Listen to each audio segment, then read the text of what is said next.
What's up? Welcome back to Nowstalgia. Dave here with a review of Yugi's debut solo album Yuqi, stylized with a 1 instead of an I. Of course, Yugi, people know her as one of the members of the very successful K-pop group GIDLE. I reviewed their last album 2 just a few months ago, and they're a very notable K-pop group, of course, because they are equal parts signed to a non-Big Four smaller label in Cube Entertainment, while also being one of the more interesting groups across the industry because they're a self-producing group. They actually make their own music, they write their own lyrics. Of course, the leader of the group, Soyeon, very, very talented, right?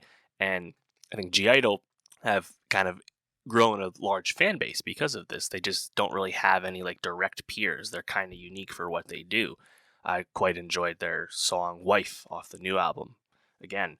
And Yugi has stood out as a member of GIDLE, and she's the third member to go solo and release any solo material anyway. She stood out in the past because she's one of the rappers in the group, but also because she just kind of has like a husky, kind of raspier voice. It stands out as a vocalist. I actually think she's pretty good as far as K-pop rappers go. I liked her flow a lot on Rolly off the new album from a few months ago. So now we have this debut album, which is not her first solo material. She's released a handful of songs the past few years. 7 songs, 20 minutes. Ultimately, I'd say Yugi's debut solo album is good. It doesn't knock my socks off, but I think there's a lot of fun stuff here and a lot of stuff that feels in line with what you'd expect from Yugi as a vocalist and GIDLE in general as a K-pop act, in the sense that we are doing a bit of genre experimentation here. There is some rock-leaning stuff. The heavy drums are pretty consistent on this.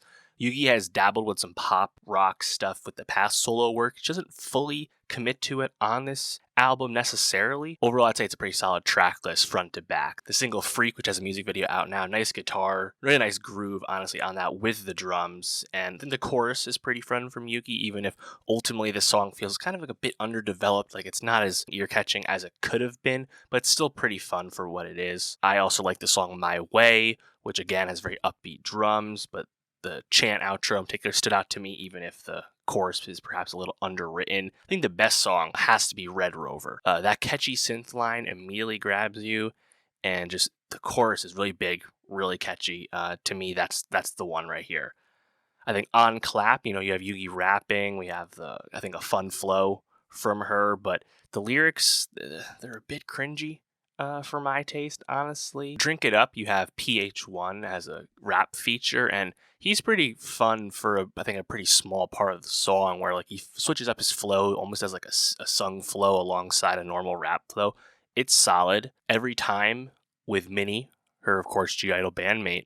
That's like the first like kind of slower, more understated moment on the track list, but I wouldn't call it like a ballad or anything. I think it's still pretty upbeat, pretty catchy, and a strong song overall. Usually when K-pop albums divert into a slower moment, that's usually where I lose interest, but I didn't with this one. And then the last song, Could It Be? Again, another fun, upbeat, groovy beat. The drums really consistent once again. I think in the past with GIDLE music, Yugi has kind of been more of like the chaos agent on some songs, where like there's that playfulness, there's that anarchist side to her vocals and like the way the songs are made. And I don't know if anything's super groundbreaking or genre pushing on this solo album, but again, a song like Red Rover really stuck with me as an immediately catchy song, and everything else is pretty solid. So I'm not mad at it by any means. Of course, in general, I think most K-pop soloists are stronger when they're part of their original group, and I think that's the case with everything I've heard from the GIDLE members thus far. So looking forward to their group's continued success. And I'm thinking about going to Head in the Clouds in New York, where they'll actually be performing, which is, I believe, one of their first performances in the United States. They've been here before, but it's tempting. You gotta take those opportunities when they're there, so I'm thinking about it. But yeah, let me know. What did you think of Yuki's debut solo album? How are you feeling about GIDLE in general? Let me know. And for more music reviews, more K-pop reviews, subscribe, and I'll see you next time.